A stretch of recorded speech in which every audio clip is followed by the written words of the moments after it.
So we can also use the keyboard to page up and the page down. For example, the page down, we can see that there is nothing below this page.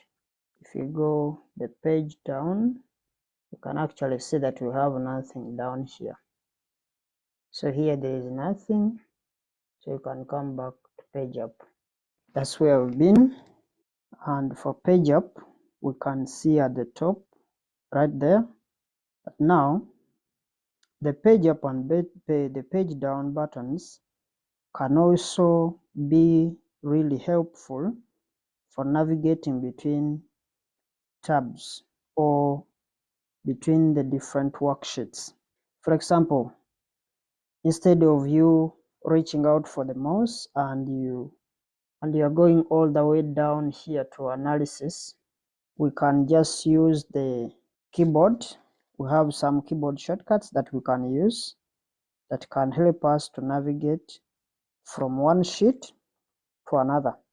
Like the way we are seeing, the way we are moving from the cover page to the analysis page. But this time around, we've been using the mouse. So we want to see what are some of the shortcuts that we can use to help us navigate in those different sheets. So if you are to move from the cover page back and forth to the analysis tab, we can actually use the keyboard shortcut so that we can see how we can be able to do that. But as I said earlier, that these shortcuts, they are actually applicable to those guys that are going to be using their PC, not to those ones that are going to be using their MacBook. So for those that are using for those that are going to be using their PC, so you come here and hold down your control key. It's a control, then you go page down or page up. So when you press control plus page up, it will take you back to the cover page. But if you get control page down, it takes you to analysis page. So you just be playing around with control page up and control page down so that you can be able to navigate in those different sheets that may be available by just using that little shortcut of control page up and control page down. So that's how we can be able to navigate from those different Excel tabs. Now, if you're using a MacBook, you are going to be using the command key instead of using the control key. And you may also not have a page up and page down button, so you may have to use the up and the down arrows along with some additional keys as well. So for those that are using MacBooks, your application of these shortcuts is a bit limited, or there are some additional keys that you're supposed to play around with so that you can be able to navigate in those different sheets. So now we can see on the analysis tab, we want to be able to see everything properly. So if you want to make sure that you are going to be seeing everything that is on the analysis page, maybe we'll try to zoom in a little bit by using our Control Alt equals minus to zoom in and zoom out a little bit so that we can be able to see all the information that we have. So from here you can see the information that we have from those different items that we have. We've tried to zoom in a little bit so that we can be able to see the whole items that we have on the page, because we are seeing that on the analysis page we have the assumptions and at the same time we have the income statement. So we try to zoom in a little bit to be able to see whatever that is available. So that's how the analysis page looks like. We can now try to enlarge the figures so that we can be able to see these figures clearly by using the same shortcut, Control Alt minus. To zoom out a little bit, can put it on 100% so that we can be able to see the things that are within that. So what we basically have here, if you can see down here, is we have an income statement. Down here we have an income statement with a 2-year actual figures or actual results. We have 2022 and 2023. In fact, we have the actuals for those 2 years that we are seeing on our income statement. Now, I know that you are keen to learn the keyboard shortcut. So one of the things that we are doing here is we are using the shift key, and we hold down, because we are going to hold down our shift key, and we use the arrows so that we can be able to select across.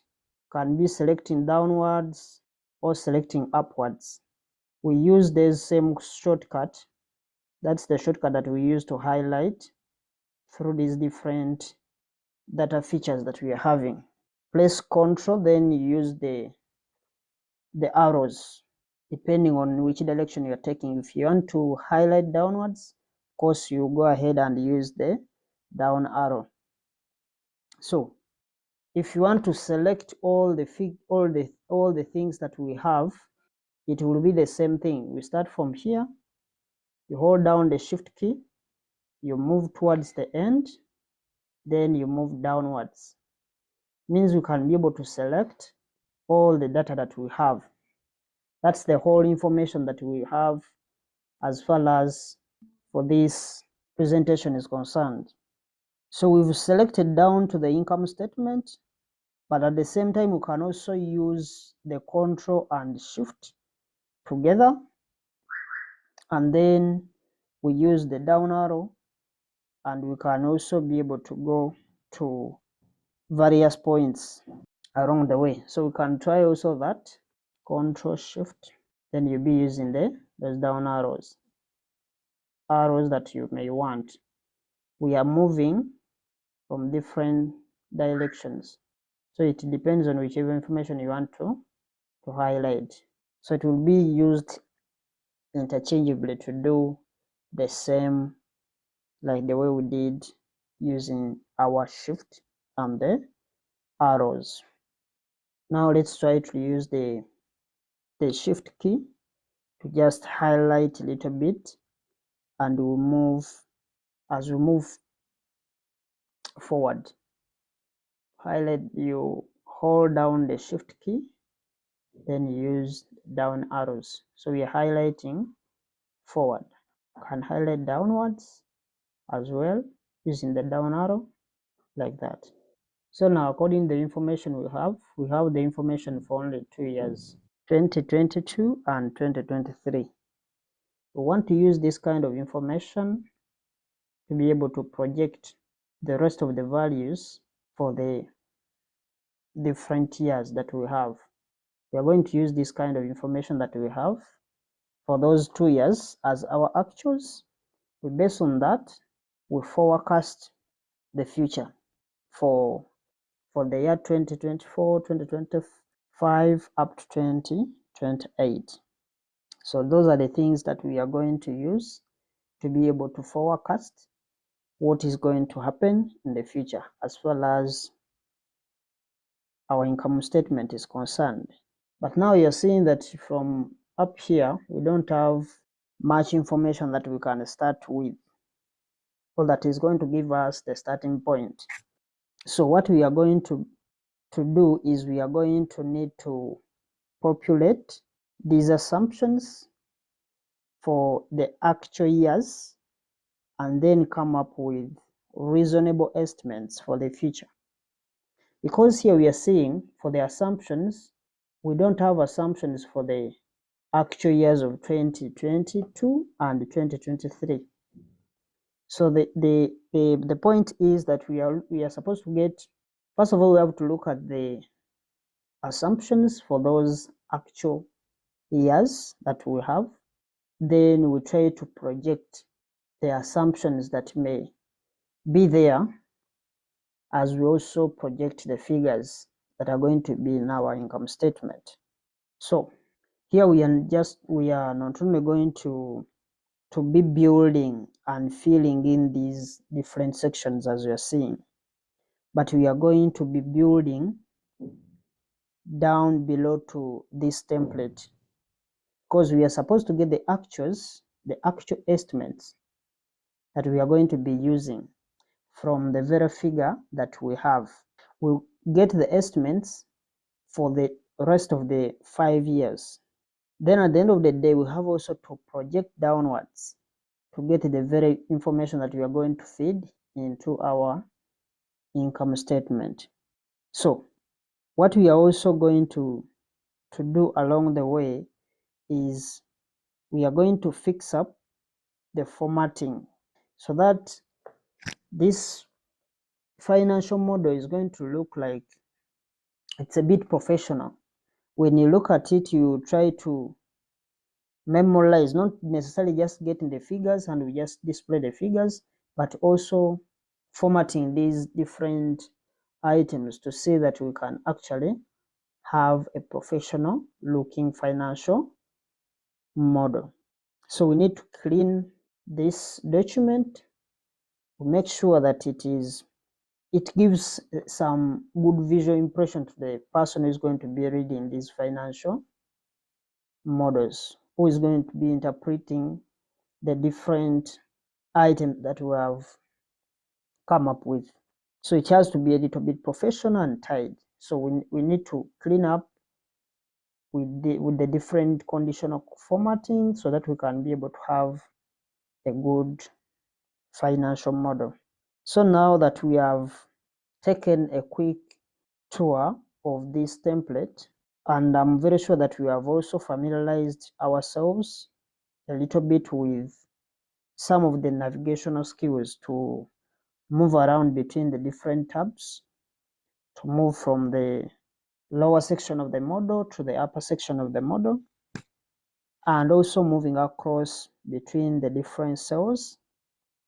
So now let's jump into the next video. We are going to be looking at the how we can be able to fill these different gaps that we are seeing in our financial model, and how we can be able to clean up these items as we are seeing them. So let's get started and we start building the model.